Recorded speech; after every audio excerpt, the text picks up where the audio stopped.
नमस्कार मित्रों, मैं अमित श्रीराम चौक से आपका इस शो में हार्दिक स्वागत करता हूं। और आज मैं चर्चा करता हूं ऐसे शहर की जो प्रकृति के बीच में बसी, प्राकृतिक संसाधनों के साथ स्वयं विराजमान है और जिनका जल अभिषेक स्वयं माँ गंगा पीना नदी के रूप में कर रही हैं और जिस नगर की सुरक्षा स्वयं हनुमान जी महाराज कर रहे हैं।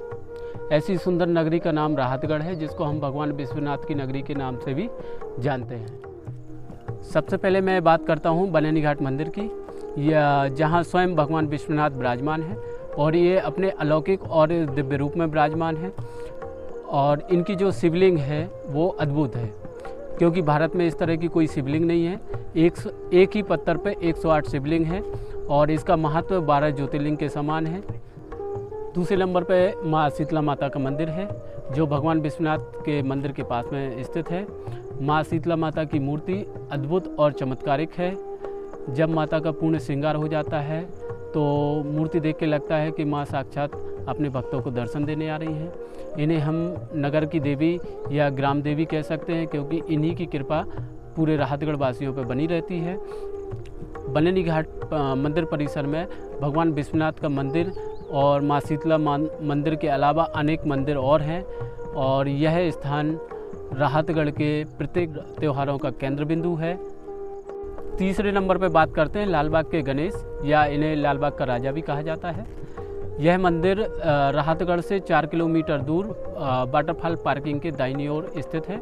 मंदिर छोटा है, लेकिन यहाँ की मूर्ति बहुत अद्भुत मानी गई है और मध्य प्रदेश की सबसे बड़ी मूर्ति मानी गई है। इसकी ऊंचाई 10 से 12 फीट के लगभग है और यहाँ एक शिवलिंग भी स्थापित है, जो अपने अद्भुत रूप में स्थापित है।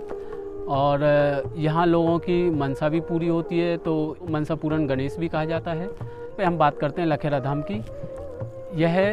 यह मंदिर राहतगढ़ किले की ढलान पर स्थित है। मंदिर तक पहुँचने के लिए 265 सीढ़ी चढ़कर जाना होता है।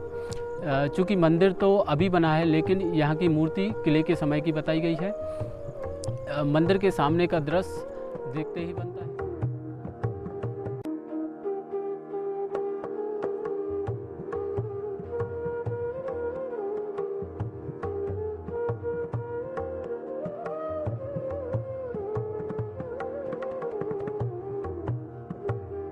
पाँचवें नंबर पर बात करते हैं हम समाधि स्थल की।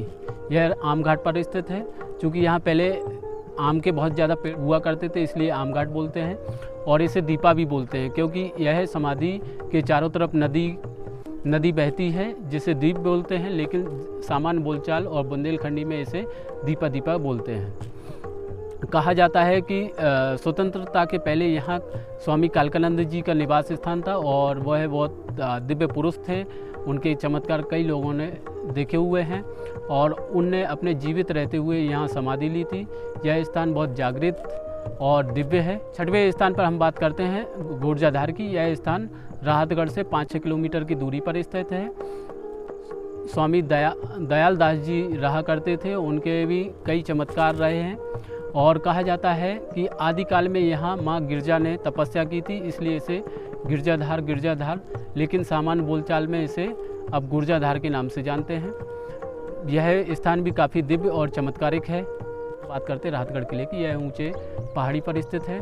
सुरक्षा की दृष्टि से इसे बहुत मजबूत माना गया था और 1757 की क्रांति में इस किले का बहुत महत्वपूर्ण योगदान रहा था।